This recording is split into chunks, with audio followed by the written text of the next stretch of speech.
que acompanha a programação da Rede Sempre. Fique aí ligadinho que hoje eu vou conversar com uma pessoa muito especial. Eu estou aqui com a querida Ana Carolina, ela que é presidente municipal do PT aqui em Salvador, na capital baiana. Ana, seja muito bem-vinda aqui à Rede Sempre.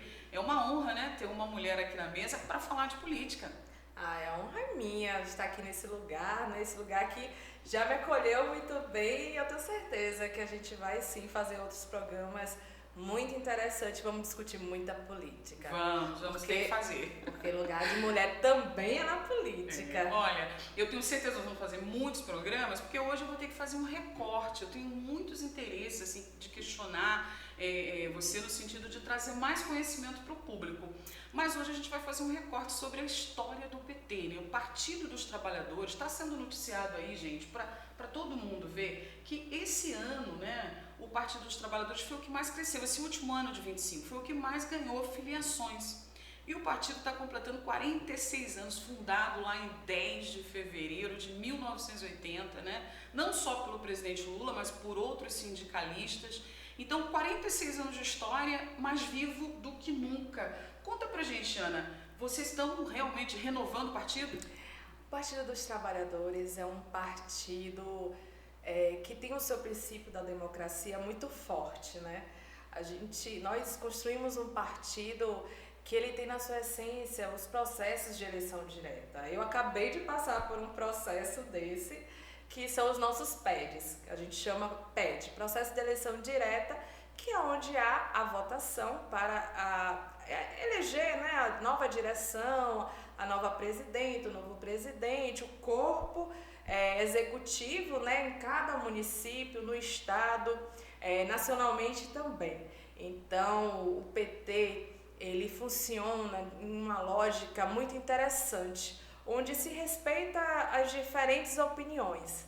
E temos várias tendências políticas, vários grupos políticos que se orientam pelo partido. Então, nesses processos de PED, são os processos onde a gente se reúne para fazer uma atualização programática. Então... Você foi eleita com mais de 3 mil votos, né? Fui eleita, muito bem eleita. Nós fizemos um processo aqui na cidade do Salvador interessante. O partido se uniu, né? Várias tendências do partido, creio que mais ou menos 14 tendências, grupos políticos nós temos na cidade do Salvador, né, no partido, e destes 10 forças políticas resolveram me apoiar o meu grupo, né, apoiar o nosso projeto político que a gente apresentava ali para o PT de Salvador. Até porque a gente sabe, né? O PT de Salvador, durante esses últimos anos, sofreu um processo de desacúmulo político, né? O partido não estava conseguindo se posicionar na cidade do Salvador. Então, uma das minhas plataformas de campanha foi justamente reposicionar o partido na cidade, recolocá-lo na pauta do dia da cidade, disputar a cidade. Porque o que nós queremos verdadeiramente é trazer aquele vermelho para a cidade do Salvador, que a gente já viu em outros processos, como com Pinheiro, com Pelegrino. Então, a cidade do Salvador já foi uma cidade vermelha, já foi uma cidade pulsante, já foi uma cidade orientada pela esquerda. E hoje a gente percebe, principalmente se você for olhar a quantidade de vereadores e vereadoras que o nosso partido tem, que é apenas uma vereadora, né? A gente tem um quadro, inclusive, crítico nessa perspectiva. A gente já teve 4, 7 vereadores, hoje a gente tem apenas uma vereadora. Isso demonstra que a gente precisa parar, refletir e reposicionar o partido. Rever esse diálogo, né, com o soteropolitano, né? Exato. É importante a gente registrar que são 46 anos de partido, né? É uma história que eu ouvi recentemente o próprio presidente Lula dizendo que ele só abriu o partido porque nenhum deputado federal queria apoiar as ideias, as demandas que ele levava a Brasília. Então ele voltou para São Paulo e disse: o jeito sou eu abrir um partido. Então o partido surge da necessidade de diálogo, né, desse trabalhador com os poderes, né, tanto municipal, estadual, como o próprio poder federal.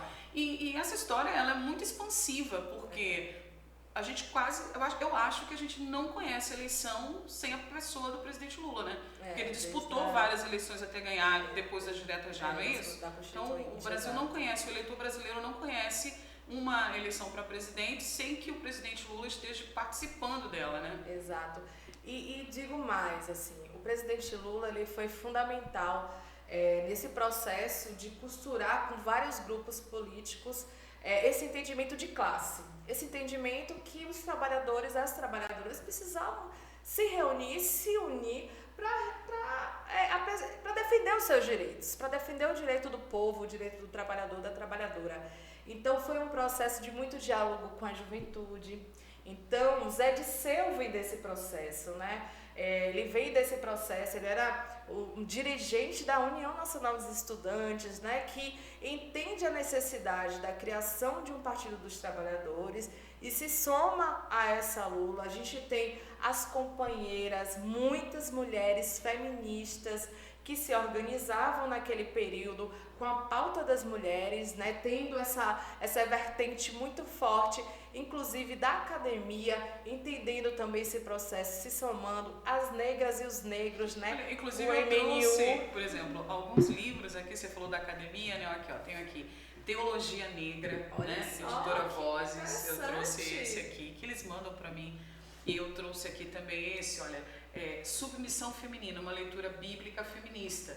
Porque você sabe que tem muitos evangélicos que assistem a nossa programação, né? Que ótimo! Então, o que acontece?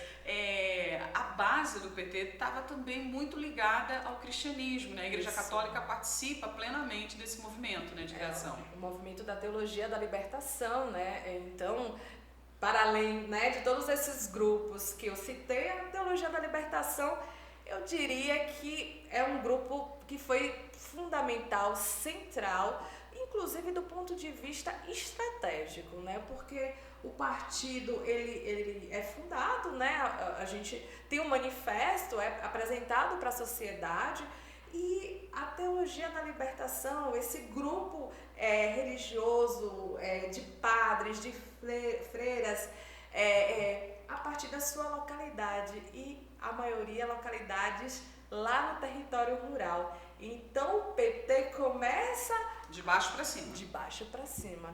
Ali, ó, no dia a dia da vida das pessoas que estão lá distantes, que muitas vezes não têm um acesso à informação necessária para a época ou de qualquer época, informação, né? E esses padres faziam um processo de formação política, dirigida, organizada, mas também de forma cotidiana, na missa. Já fazia parte do contexto, né? Exatamente, porque é o contexto social, é o entendimento sobre a classe das pessoas e de que forma a gente pensa políticas públicas que a população possa acessar. Eu até falei que não vimos eleição sem presidente Lula, mas teve aquele momento que Haddad, né, que a gente acaba tendo essa realidade toda no Brasil aí com a eleição do ex-presidente Bolsonaro. Mas veja bem, você é muito jovem, né? Então você tem quanto tempo dessa história do PT aí você já faz parte? Já nasceu no partido, né?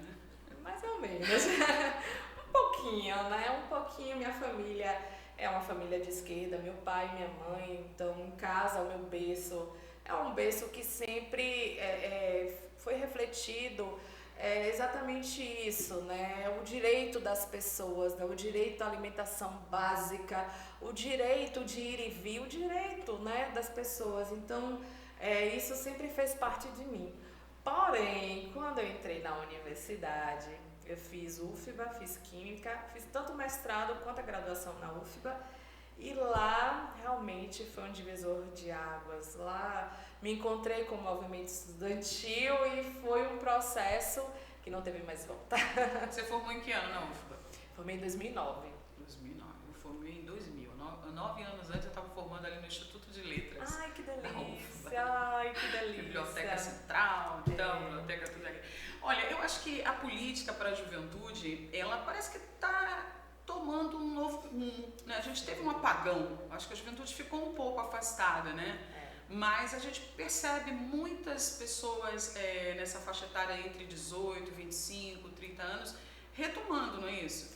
Inclusive agora, né, nesse processo do PED, onde a gente estuda melhor os números, a gente percebe um crescimento também nas filiações a partir dos jovens. Os jovens, eles querem sim se filiar a partido, eles querem discutir a política.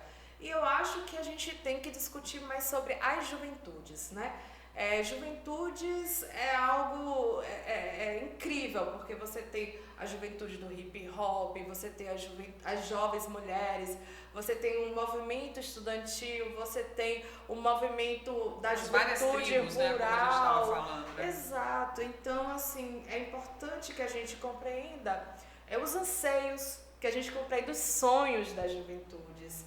O sonho de uma juventude, de uma jovem mulher completamente diferente que um jovem rural, que um jovem indígena, que um jovem de classe média alta, por exemplo. E todos têm que ser contemplados, né? Todos têm que ser contemplados. E é complexo isso do ponto de vista das políticas públicas, né? Pensar políticas para todos esses segmentos de jovens, então é muito complexo. Por isso que é importante a gente ouvir a juventude. É importante a participação deles, né? Muito importante. Olha, a gente está falando do PT e a gente está falando do Brasil como um todo, né? Porque vários estados tem, né, governadores do partido, prefeitos, né, vários municípios.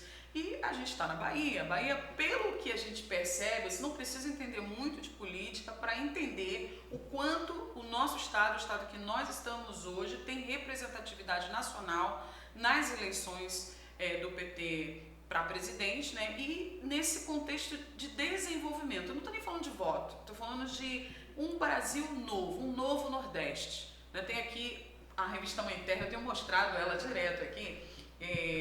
Esses dias o ministro fez aniversário, né? O ministro Rui Costa. E essa revista, às vezes eu fico olhando assim, Ana, é muita coisa. Muita coisa. É outra Bahia. É outra Bahia. É outra Bahia. Fala um pouco desses projetos pra gente.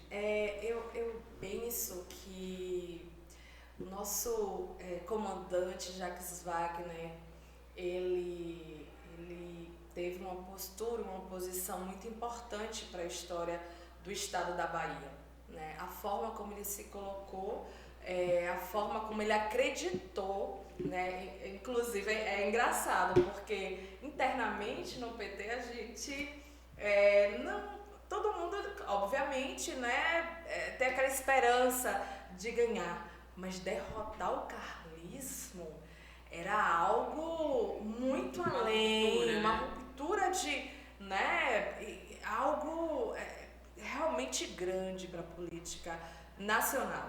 E Jacques Wagner, ele acreditou, e ele conquistou corações e mentes, ele apresentou a política, nossa política do PT, ele apresentou que a gente tinha que romper com aquele formato coronelista, com aquela forma de tratar as pessoas, e as pessoas entenderam que aquele era o momento da ruptura, de fato, e fizeram uma escolha acertada, e nós estamos aí. Este ano a gente comemora 20 anos de derrota do carlismo, que é importante refletir. Eu acho que o que você traz é muito importante, a gente enxergar o que era a Bahia na época do carlismo e o que é a Bahia hoje. A gente tem programas incríveis hoje aqui no estado, programas belíssimos. Uma das coisas que mais me chama a atenção é a questão da saúde, número de hospitais. Muitos hospitais regionais, né? A forma como a gente cuida das pessoas, a forma como chega. Hoje eu estava participando, né, de uma feira importante da Serim, né, do nosso governo, a Periferias de Direitos, né, que roda a Bahia inteira, mas também está aqui em Salvador, rodando os bairros periféricos, naqueles bairros que as pessoas precisam mais, porque Salvador é uma cidade que tem uma desigualdade social muito grande. Salvador é uma cidade que as creches são precárias, a gente não tem creche na cidade, que comporte, né, as mães que queiram deixar os seus filhos nas creches para poder trabalhar. Quer dizer, o direito básico não é assistir as mulheres, né? A gente tem uma saúde, né, que é muito precarizada. Os nossos postos de saúde da cidade de Salvador, você passa, é algo que, né, dói muito ver aquelas filas, ver aquelas pessoas acessando e não tendo É uma dicotomia, né? onde... Você vê municípios tão pequenos, às vezes tão distantes. Recentemente, quer dizer, há quase 2 anos já, não é tão recente, eu tive em Rio de Contas e tivemos ali um incidentezinho de percurso nesses passeios mais aventureiros, e o posto de saúde foi um atendimento assim que foi incrível. E depois a gente teve uma policlínica ali na região da Chapada também.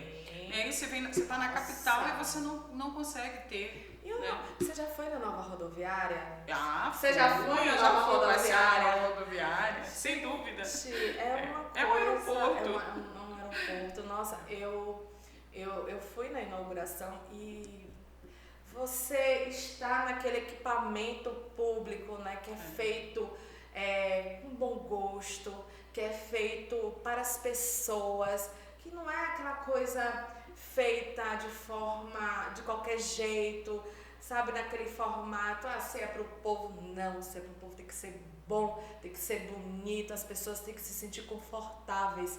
Eu acho que essa forma da gente olhar as pessoas dos nossos governos, é o governo Lula, mas também é o governo Jerônimo, essa forma, eu acredito que é a forma acertada.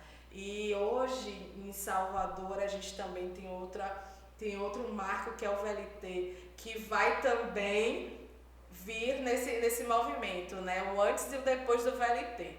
Eu depois quero ouvir aqui falar um pouco do VLT, porque é algo muito impactante. A gente vai ter uma malha ali que vai abraçar a cidade. Você que está no subúrbio, você pode ir para a orla em poucos minutos, né? Então, da mesma forma como o metrô, que também, né, foi uma obra do governo do estado, né, que você lembra muito bem. Com certeza. Né, o dilema, que era o governo nas mãos da prefeitura e como modificou nas mãos do governo, nos governos do PT, né, Rui, né, enfim.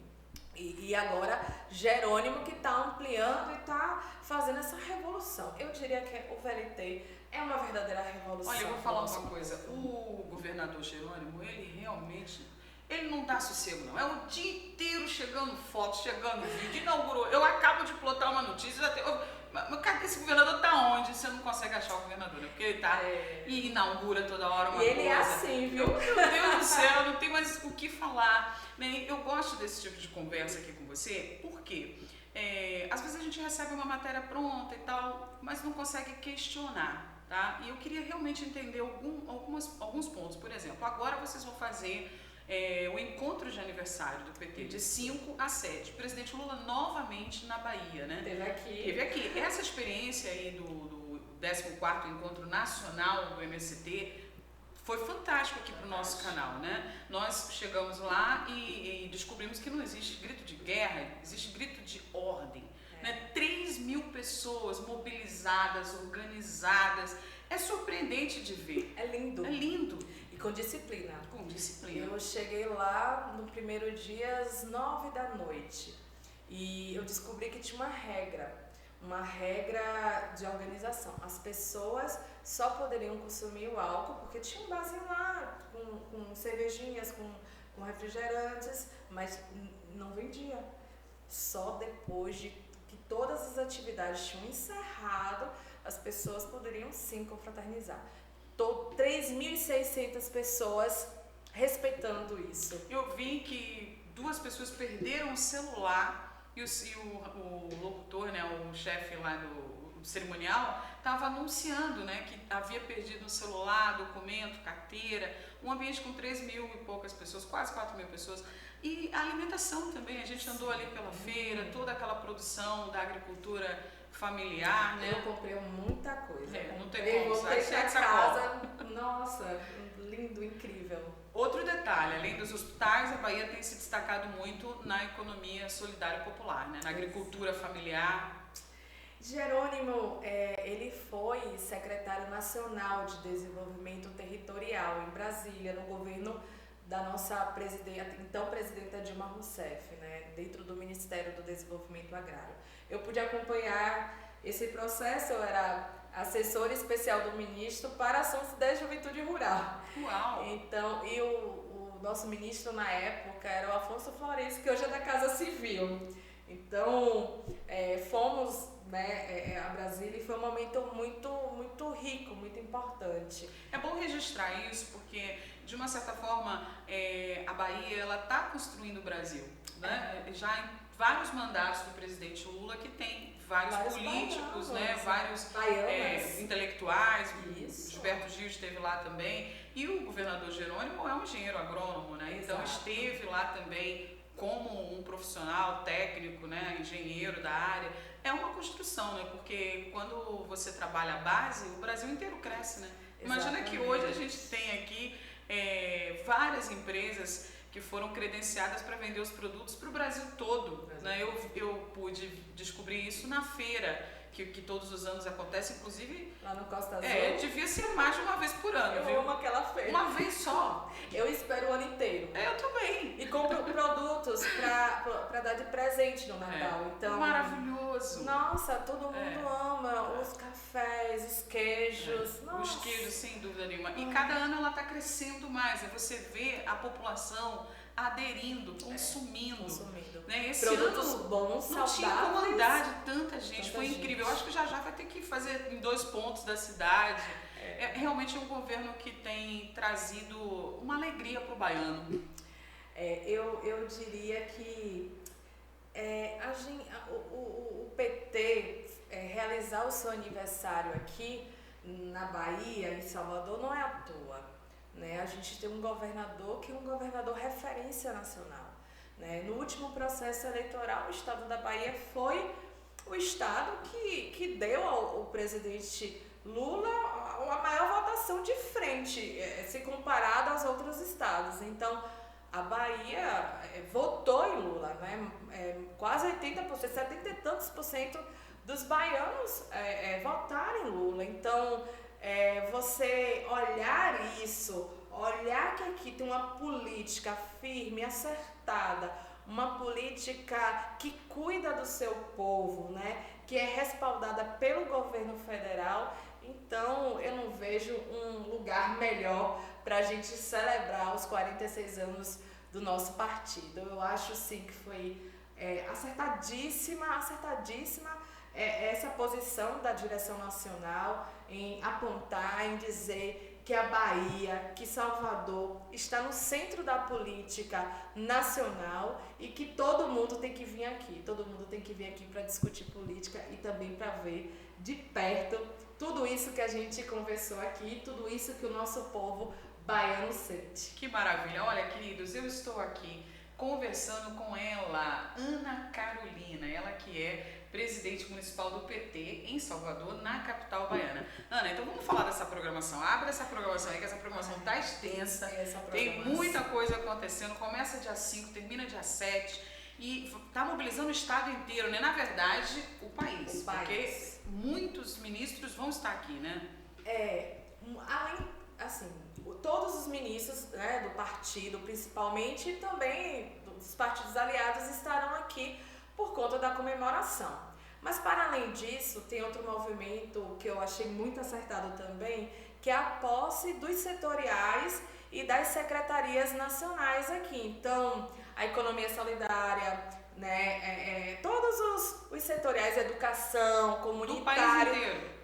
Nacional. O nacional. Sim, mas nacional. Já é uma coisa incrível, isso, né? Então o presidente Edinho, com certeza, né? O presidente do partido vai estar aqui. Mas o que você está dizendo é que todos os diretores dos setoriais, coordenadores estarão presentes tomando posse aqui no evento. Exatamente. Nós, no ano passado, quando, né, o nosso presidente Edinho tomou posse, ele apresentou já um calendário de encontro dos setoriais. A opinião é que a gente tinha que organizar o partido a partir das lutas populares, né? Aqueles e aquelas que se organizam discutindo a agricultura familiar, que se organizam discutindo a economia solidária, a cultura, a educação, a saúde. Então, esses setoriais tinham que se reunir para produzir uma política que fosse orientadora para o partido e também eleger sua nova direção. Nós, assim, paramos alguns, né, um mês, né, mais um pouco que um mês, para debater esse cuidado. Nós aqui em Salvador fizemos 12 setoriais, assim, foi algo fantástico, muito bom. E agora, né, vem esse processo das posses. Então, é algo também, é a coroação desse movimento que começou no ano passado, né, e que tá todo mundo numa animação para a gente, né, ter a sua direção renovada, para a gente apresentar política aí para o nosso país. Olha, eu não sei se você tem esse dado, mas jornalista às vezes tira uma pergunta que não está combinada assim da caixa. Então, em Salvador, a representação do PT é apenas a vereadora Marta Rodrigues, na Câmara de Vereadores. Exatamente. E essa realidade que vocês estão buscando uma mudança, agregar novos nomes. Na Assembleia Legislativa do Estado? Na Assembleia, nós temos alguns deputados que, né, têm a sua vertente voltada para Salvador, né? Alguns a gente estava olhando, por exemplo, agora a chapa, né, a chapa estadual, né, porque a eleição agora é uma eleição, né, estadual e nacional, mas é municipal também, porque a gente vota no município, né? Então, inclusive, é uma estratégia nossa do PT de Salvador fazer esse mapeamento dos deputados, né, os candidatos, pré-candidatos a deputados estaduais e federais que dialogam com a cidade, para que a gente possa fazer uma campanha mais forte na cidade. Porque é construindo esses processos de disputa mesmo, de hegemonia, de disputa de posição, de opinião, que a gente consegue capilarizar, que a gente consegue apresentar a nossa política, o nosso projeto para a sociedade, para Salvador. Então, a gente, nesse exato momento, a gente está fazendo esse levantamento de quem vai ser candidato, que não está. Ainda não se tem uma lista fechada, estamos num processo de diálogo interno, né, para que a gente tenha uma lista robusta, uma lista boa, que a gente possa eleger, ampliar, né, a nossa bancada na Assembleia, mas também no Congresso, porque a gente sabe muito bem como está o Congresso, né? Eu entro e saio de reuniões com os movimentos populares, eles falam: nossa, esse Congresso é inimigo do povo. Como é que vota em propostas de leis que ferem o corpo da mulher, né? Que são contra a liberdade como se o povo religiosa, não tivesse representado, exatamente, né? O que foi o último período, né? Então, a gente precisa sim eleger uma bancada boa, porque o presidente Lula, gente, e aí eu digo, Lula sozinho não faz verão. Lula tem que ter um bom time, um time de ponta no Senado, no Congresso e também nas assembleias, né, das casas e seus vereadores também nos municípios. Então, esse time de Lula tem que ser um time bom para que a gente possa de verdade construir políticas para aquela que mais precisa. Bom, a programação é fechada ao filiado do partido, né? É filiado fechado, os filiados têm um processo de inscrição, que ainda não está aberto, né? Não abriu. Claro que a gente tem algumas flexibilizações, né, do ponto de vista dos não filiados, né? A pessoa às vezes não está afiliada ao partido, mas quer conhecer, poderia aproveitar esse momento também. Então é um processo de inscrição, está aberto. Bom, vou colocar aí, tá o seu e-mail na tela, mas eu vou colocar aí o e-mail do partido, tá? Então, tá assistindo, quer participar, quer entender, quer contribuir. Ana chegou aqui, a primeira coisa que Ana ouviu foi uma crítica, não foi, Ana? Eu gosto. Já cheguei, Ana, já que você veio aqui, deixa eu te contar o que eu gostaria de contribuir aqui. Então, o e-mail do partido tá aí, tá? Ana, com certeza, aberta para ouvir, para o diálogo. Esse, inclusive, na minha opinião, essa é uma das maiores características de vocês, né? Vocês sabem ouvir um pouco. Né? O debate. É difícil debater com vocês, porque vocês têm muito argumento, mas vocês sabem ouvir. Um partido que sabe ouvir, não é causa fechada, né? Tem sempre um diálogo, vai para o debate, né? Eu tenho uma avaliação que o presidente Luiz Inácio Lula da Silva só é o que é porque ele escuta muito o povo. Ele escuta muitas pessoas.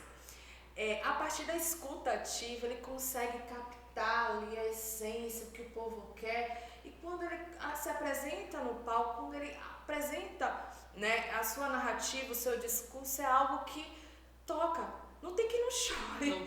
Não tem, porque ele toca tão forte em cada pessoa e de forma diferente. E qualquer pessoa, branco, negro, indígena, mulher, homem, não tem. Olha, eu sou testemunha disso. Acho que no primeiro mandato de Moema Gramacho, beijo pra querida. Moema, eu consegui entrevistar o presidente Lula no pé do helicóptero. Nossa! Uma gritaria, uma confusão, todo mundo dizendo que não podia, e eu gritando, presidente! O presidente virou e respondeu a pergunta. Eu pergunto, o que o brasileiro pode esperar com o senhor na próxima eleição? E aí, quando ele se vira, todo mundo deixa eu falar. E agora, quase que, não sei nem 14, 16 anos depois disso, eu fui lá no MST, no encontro, e falei, não sei o que eu vou fazer, não sei se eu tô com o mesmo pique de 15 anos atrás, mas eu comecei a gritar lá também. E o presidente respondeu. Ele parou. Quem vai ser o novo governador? Quem já é hoje. Então, assim, realmente ele para dar atenção, né? Ele abraça as pessoas, conversou com as crianças, né? Foi um momento muito bonito ali. O discurso foi um discurso histórico, todas as pessoas comentando pelo Instagram, né? O que mais te marcou na fala do presidente ali? Eu não pude ir. Eu estava lá todos os dias construindo, né? Estive com o nosso governador Jerônimo, fiz parte da comitiva de Jerônimo, estava lá com ele no palco, tudo. Mas no dia eu fiquei doente e não pude, mas eu fiquei em casa acompanhando tudo e sofrendo, porque realmente não estar lá é algo que dói. É uma experiência muito incrível, muito incrível. Ver um presidente de perto, né? E um presidente tão sem protocolo quando diz respeito a lidar com pessoas, né? Tão aberto ao outro. Ana, é um prazer te receber. Mas eu queria ainda puxar mais uma coisinha aqui. A programação aí, tem algum momento aí que você considere assim, que a juventude deveria participar, que a mulher... Conta pra gente um pouquinho. Então, é uma programação que ela está organizada a partir dos grandes temas do partido, né? Então, a gente começa no dia 5 de fevereiro com a mesa sobre paz, integração e soberania. Um olhar sobre a América Latina. A gente vai debater sobre a questão da Venezuela, a gente vai debater sobre a questão da América Latina, a gente vai debater sobre Trump, o trumpismo, o que significa esse avanço da extrema-direita no mundo, não é só na Venezuela, é no mundo, então a gente precisa se debruçar mais. Eu acho que é um cenário internacional crítico, grave e que nós precisamos nos posicionar. Em partidos de esquerda, a gente não pode deixar batido o que aconteceu na Venezuela. Perfeito.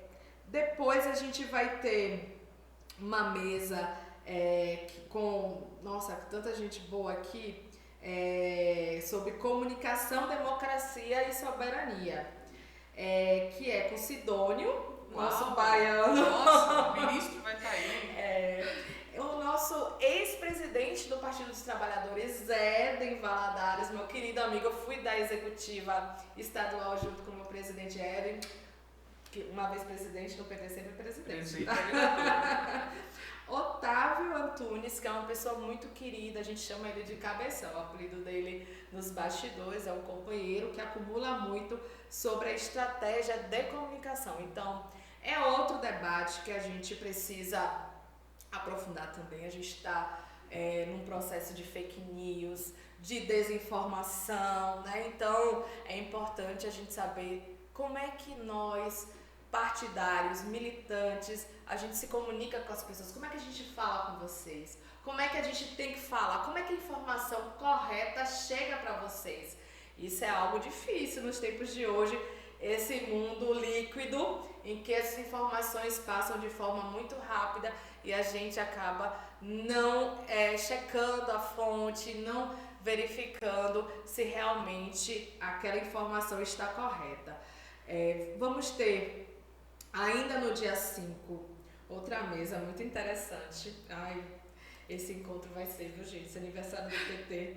Cultura, mobilização social e economia criativa. com a nossa ministra da Cultura, Margareth Menezes, que eu sou fã. Ela é uma dirigente, assim, impecável, uma gestora. Nossa, e eu, toda vez que eu encontro, eu falo, desculpa, Margareth, eu sou sua fã. Porque realmente ela é uma mulher negra. Com história, né? Legal. História ali naquela região da Ribeira, né? Ela faz um trabalho social incrível. No dia 6, a gente vai ter a reunião do Diretório Nacional, que essa sim é uma reunião fechada para os membros do Diretório Nacional, onde algumas questões vão ser debatidas e estratégias vão ser tiradas, né, para o país. No dia... Aí a posse que eu falei dos setoriais será nesse dia 6, no finalzinho do dia, que a gente inclusive vai ter a comemoração, na verdade vai ter uma homenagem, né, aos companheiros Paulo Frateschi e Everaldo Anunciação. Everaldo foi o nosso presidente aqui do partido estadual que faleceu no ano passado, uma perda enorme para nós do Partido dos Trabalhadores, e era um dirigente nacional, estava na direção nacional do partido. Então vai ser um momento que a gente vai estar junto, refletindo, rememorando, estando junto. E no dia 7, aí isso tudo que eu falei é no Fiesta, lá naquele hotel Fiesta, vão acontecer as mesas e tudo. E no dia 7 a gente vai ter o lançamento da nova primavera no Trapiche. Trapiche Barnabé, que fica ali no comércio, uma área grande. As atividades serão lá porque a gente vai ter um ato político às 10 da manhã que vai comemorar os 46 anos com a presença confirmada do nosso presidente Lula, do nosso governador Jerônimo, de Jacques Wagner, Rui Costa, todo o nosso time petista do Brasil estará lá, e inclusive algumas delegações também internacionais, né? E no último dia, o dia mais de organização interna, cada setorial que eu falei, o comunitário, a juventude, o agrário, o meio ambiente, o da cultura, LGBT, o religioso, cada um vai se reunir em uma sala, cada um vai apresentar um tema e a gente vai estar debatendo ali com aquele setorial, com aquela secretaria. Olha, vai ser uma grande festa, hein? Uma grande festa que com certeza vai impactar o futuro, tanto do partido como do país, porque muitos jovens vão estar vivendo essa experiência pela primeira vez, os novos filiados, né? A gente está falando de um partido histórico, mas um partido que demonstrou aí grande crescimento nos últimos anos, né? As pessoas fugindo da política, abandonando seus partidos, não querendo mais falar sobre isso, e o PT agregando a juventude, agregando as mulheres, muitas mulheres vindo, né? Então, assim, até mesmo o campo empresarial tem dialogado muito, né? As universidades, porque o Brasil, de uma certa forma, pulverizou muito o ensino universitário, e na Bahia, principalmente, então o partido cresceu com solidez. Por isso que a gente está aqui hoje conversando com você, agradecendo a sua presença. Posso fazer um convite para você e para todo mundo? Fica à vontade. Nós, do Partido dos Trabalhadores aqui do Estado da Bahia, e agora, né, nós do PT de Salvador, estamos também nos somando a uma grande comemoração de fé. No dia 2 de fevereiro, eu quero convidar você, quero convidar todo mundo a estar conosco, né? Estaremos celebrando esse momento de luta, esse momento de fé, esse momento que a gente reúne a nossa militância, né? Pra gente comemorar também, pra gente festejar, pra gente celebrar. Então, lá no Rio Vermelho, estaremos lá no dia 2, a partir das 9 da manhã, o dia inteiro de muita festa, vai ter feijoada, camisa, boné, porque a gente faz... Vocês são baianos, né? A gente faz o nosso movimento. Esse sincretismo religioso maravilhoso. Isso. Teve aí a festa do Bonfim. Todos os anos a gente mostra aqui na televisão. Então, que dia 2, né, Deus possa abençoar essa grande festa aí, todos nós aqui. Muito obrigada, viu, Ana? Volte outras vezes, volte sempre aqui na Sempre. Eu vou voltar, viu? Eu vou voltar, porque eu gostei muito de conversar com você. Tenho certeza que a gente... né, vai construir outros temas, muita coisa pra gente falar. Depois você vai voltar para contar pra gente como é que foi esse momento e o que ele significa e o que ele vai ter construído aí de bom para toda a Bahia, tá bom? Muito obrigada. Muito obrigada. Muito obrigada. Olha, você continua aí com a gente, hein? Continua sempre aqui na nossa programação.